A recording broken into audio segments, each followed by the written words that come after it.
नमस्कार दोस्तों, स्वागत है आप सभी का आपकी के अपने यूट्यूब चैनल सिक्योरिटी क्लासेज पर। तो दोस्तों, आज हम आप लोगों के बीच में एक बार फिर से सीटी 12th लेवल के लिए इंपॉर्टेंट क्वेश्चन यानी अति महत्वपूर्ण प्रश्न की क्लास लेकर आ गए हैं। इस क्लास को एंड तक जरूर देखना, स्किप बिल्कुल भी मत करना।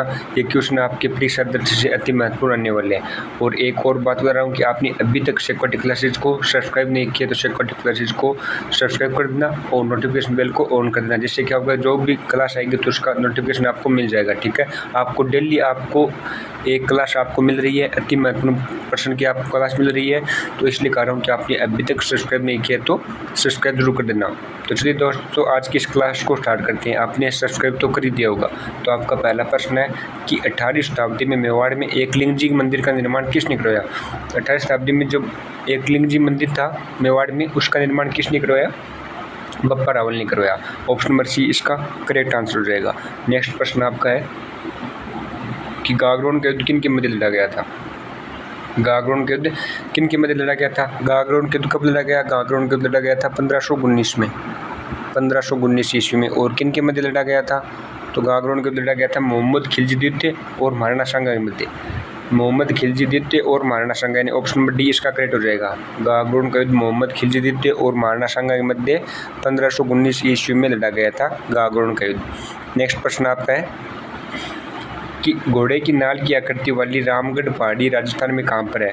तो घोड़े की नाल की आकृति वाली कौन सी पहाड़ी है? रामगढ़ पहाड़ी है, जो कि कहाँ पर है? रामगढ़ पहाड़ी है शाहबाद उच्च भूमि में, शाहबाद उच्च भूमि। ऑप्शन नंबर बी इसका करेक्ट आंसर हो जाएगा। नेक्स्ट प्रश्न आपका है कि राजस्थान में 100 टापुओं का क्षेत्र किसे कहते हैं। राजस्थान में 100 टापुओं का क्षेत्र किसे कहते हैं? बांसवाड़ा को कहते हैं। राजस्थान में 100 टापुओं का क्षेत्र किसे कहते हैं? बांसवाड़ा को कहते हैं। और जिलोंग नगरी किसे कहते हैं? जिलोंग नगरी कहते हैं उदयपुर को। नेक्स्ट प्रश्न आपका है कि 2011 की जनगणना के अनुसार सर्वाधिक साक्षर जनसंख्या निम्नलिखित में से किन जिलों में पाई जाती है। तो किन जिलों में पाई गई 2011 की जनगणना के अनुसार? तो वो आपका हो जाएगा जयपुर, झुंझुनू और कोटा के अंदर सर्वाधिक साक्षर जनसंख्या यानी पढ़े लिखे लोग। नेक्स्ट प्रश्न आपका है कि तेजाजी की पत्नी का नाम क्या था। तेजाजी का जन्म कहाँ पर हुआ? खरनाल नागौर के अंदर हुआ। और तेजाजी की पत्नी का नाम क्या था? पेमल था। तेजाजी की पत्नी का नाम था पेमल। नेक्स्ट प्रश्न आपका है कि राजस्थान पंचायती राज अधिनियम 1953 को किस वर्ष में संशोधित किया गया था। राजस्थान पंचायती राज अधिनियम 1953 था, उसको किस वर्ष संशोधित किया गया, यानी उसमें बदलाव किया गया? तो 1954 में संशोधित किया गया था। ऑप्शन नंबर सी इसका करेक्ट आंसर हो जाएगा। नेक्स्ट प्रश्न आपका है कि मेवाड़ क्षेत्र का कौन सा नृत्य है जो सावन भादो मास में 40 दिन तक किया जाता है। स्टार लगा लो कि मेवाड़ क्षेत्र का ऐसा कौन सा नृत्य है जो सावन भादो मास में 40 दिन तक किया जाता है। गौरी नृत्य है। ठीक है, गौरी नृत्य। नेक्स्ट प्रश्न आपका है कि राजस्थान में निम्न में से कौन सा त्यौहार श्रावण मास में नहीं आता। कौन सा त्यौहार श्रावण मास में नहीं आता है?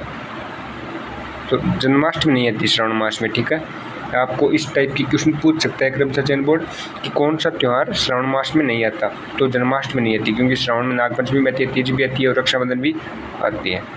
नेक्स्ट प्रश्न आपका है कि भारत छोड़ो आंदोलन के संचालन हेतु आज़ाद मोर्चा का गठन कहाँ पर हुआ था। तो भारत छोड़ो आंदोलन के संचालन हेतु आज़ाद मोर्चा का गठन कहाँ पर हुआ? जयपुर में। ऑप्शन नंबर डी इसका करेक्ट आंसर हो जाएगा। नेक्स्ट प्रश्न आपका है कि किस जिले में रक्षा अनुसंधान प्रयोगशाला स्थित है। तो इसमें आपका राइट जाएगा ऑप्शन नंबर सी, जोधपुर में। जोधपुर में है। ठीक है। नेक्स्ट प्रश्न आपका है कि उत्तर दक्षिण गलियारा यानी कॉरिडोर राजस्थान के किस जिले से गुजरता है? धौलपुर से। ठीक है, उत्तर दक्षिण जो गलियारा है, कॉरिडोर है, वो राजस्थान के किस जिले से गुजरता है? धौलपुर से। अगला प्रश्न आपका है कि किस सभ्यता स्थल में उत्खनन से चांदी की 8 पंचमारक मुद्राएं मिली है। 8 पंचमारक मुद्राएं किससे मिली है? बेराट से। बेराट से। अगला प्रश्न आपका है कि राजस्थान में नागौर, पाली, अजमेर और जयपुर जिलों में मुख्य रूप से कौन सी मिट्टी पाई जाती है। नागौर, पाली, अजमेर और जयपुर में कौन सी मिट्टी पाई जाती है? शिरोजम मिट्टी, शिरोजम्स। अगला प्रश्न आपका है कि 1857 के विद्रोह के समय राजपूताना के एजीजी कौन थे। तो एजीजी कौन थे 1857 के विद्रोह के समय?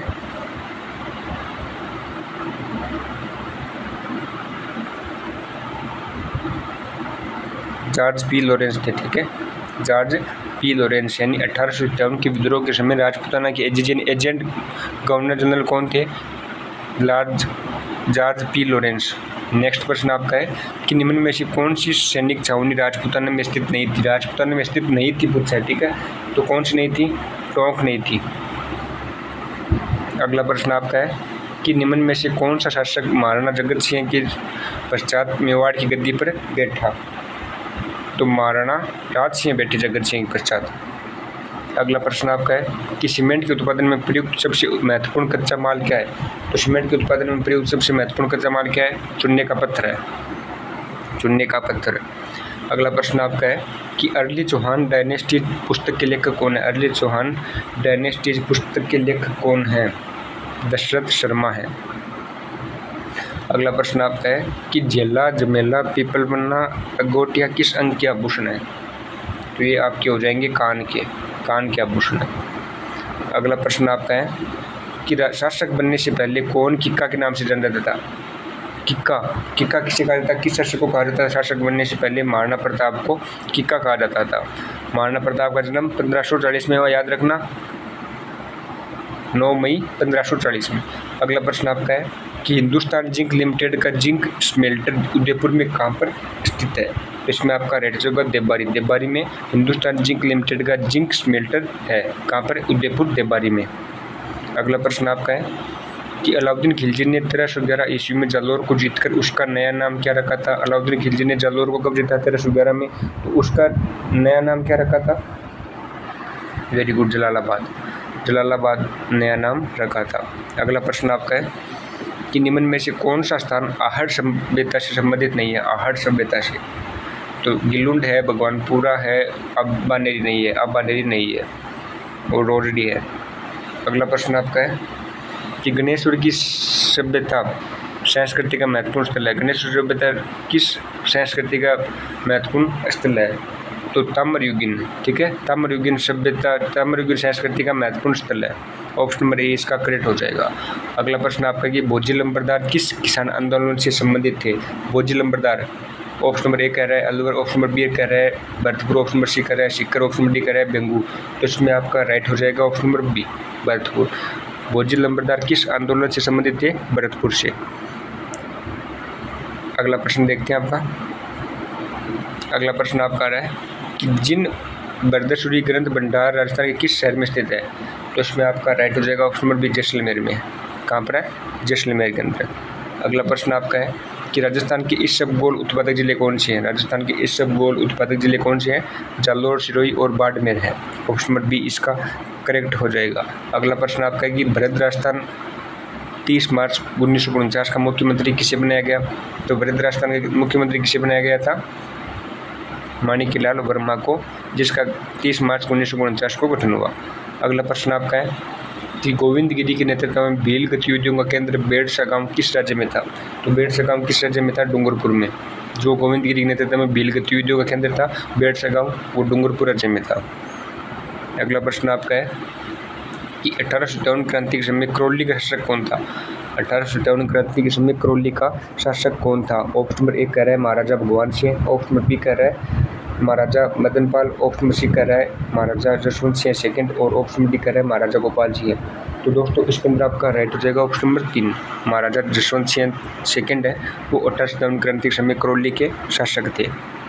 अगला प्रश्न आपका है कि उपरमाल पंच बोर्ड का गठन किसके द्वारा किया गया था? उपरमाल पंच बोर्ड का गठन किसके द्वारा किया गया था? ऑप्शन नंबर ए कह रहा है विजय सिंह पथिक और ऑप्शन नंबर बी कह रहा है राव कृष्ण सिंह और ऑप्शन नंबर सी कह रहा है राम मिलान लोहिया और ऑप्शन नंबर डी कह रहा है ब्रह्मदेव। तो दोस्तों इसके अंदर आपका राइट हो जाएगा ऑप्शन नंबर ए, विजय सिंह पथिक। उपरमाल पंच बोर्ड का गठन किसके द्वारा किया गया? विजय सिंह पथिक के द्वारा। अगला प्रश्न आपका है कि गणगौर पूर्व समर्पित है।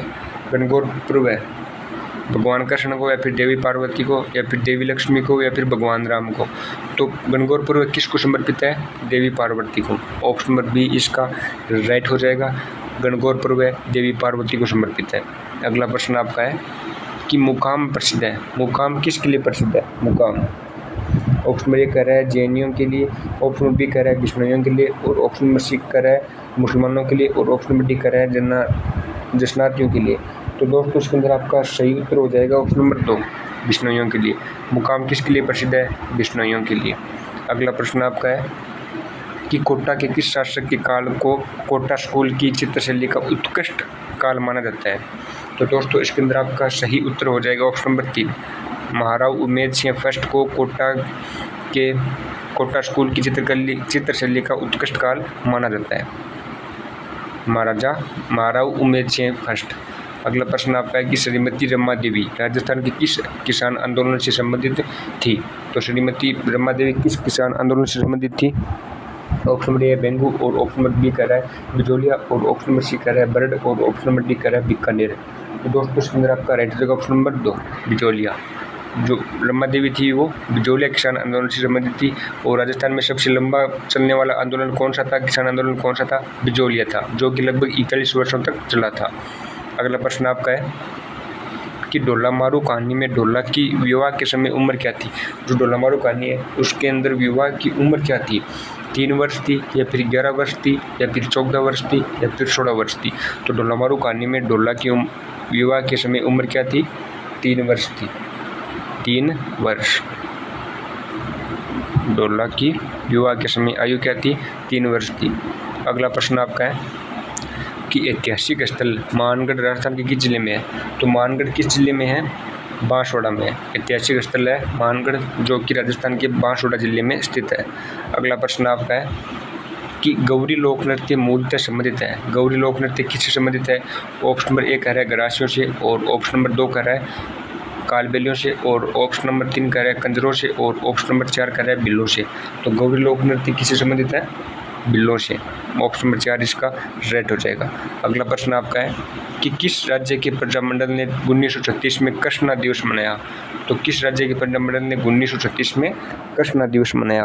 ऑप्शन नंबर 1 कह रहा है उदयपुर और ऑप्शन नंबर 2 कह रहा है कोटा, ऑप्शन नंबर 3 कह रहा है करौली और ऑप्शन नंबर 4 कह रहा है जोधपुर। तो दोस्तों इसके अंदर आपका राइट हो जाएगा ऑप्शन नंबर 4 जोधपुर। जोधपुर राज्य के प्रजामंडल ने 1936 में कृष्णा दिवस मनाया। अगला प्रश्न आपका है कि अजमेर मेरवाड़ा का राजस्थान में विलय कब हुआ? स्टार लगा लो कि अजमेर मेरवाड़ा का राजस्थान में विलय कब हुआ? 1 नवंबर 1956 को अजमेर मेरवाड़ा का राजस्थान में विलय हुआ। अगला प्रश्न आपका है कि चारचौमा मंदिर राजस्थान के किस जिले में? चारचौमा मंदिर राजस्थान के किस जिले में? कोटा के अंदर है। चारचौमा मंदिर राजस्थान के किस जिले में है? कोटा जिले में है। और एक आपका चौथ माता है, उस किस जनजाति के लोग उसको आराध्य देवी मानते हैं चौथ माता को? तो कंजर जनजाति के लोग। और चौथ माता का मंदिर कहाँ पर है? सोई माधोपुर के अंदर है। और चारचौमा मंदिर कहाँ पर है? कोटा के अंदर है, ध्यान रखना। अगला प्रश्न आपका है कि जीण माता का मेला राजस्थान के किस जिले में वर्ष में 2 बार आयोजित होता है? स्टार लगा लो। आप सभी को पता है जीण माता का मेला सीकर के अंदर आयोजित होता है और जो कि वर्ष में 2 बार आयोजित होता है, ठीक है। तो इसमें आपका राइट कौन सा हो जाएगा? ऑप्शन नंबर 2 राइट हो जाएगा। जीण माता का मेला राजस्थान के सीकर जिले में वर्ष में 2 बार आयोजित होता है। अगला प्रश्न आपका है कि निम्नलिखित में से कौन सा नृत्य महिलाओं द्वारा किया जाता है? निम्नलिखित में से कौन सा नृत्य राजस्थान में महिलाओं द्वारा किया जाता है? तो कौन सा नृत्य है? गैर नृत्य तो पुरुषों द्वारा किया जाता है, चंग भी किया जाता है, कच्ची घोड़ी भी किया जाता है। तो इसमें आपका राइट हो जाएगा चरी नृत्य। चरी नृत्य महिलाओं के द्वारा किया जाता है। ऑप्शन नंबर डी इसका राइट हो जाएगा। अगला प्रश्न आपका है कि महाराणा प्रताप की छतरी कहाँ पर है? स्टार लगा लो। आप सभी को पता है महाराणा प्रताप की छतरी कहाँ पर है? बंदौली के अंदर। महाराणा प्रताप की छतरी कहाँ पर है? बंदौली के अंदर है, ठीक है।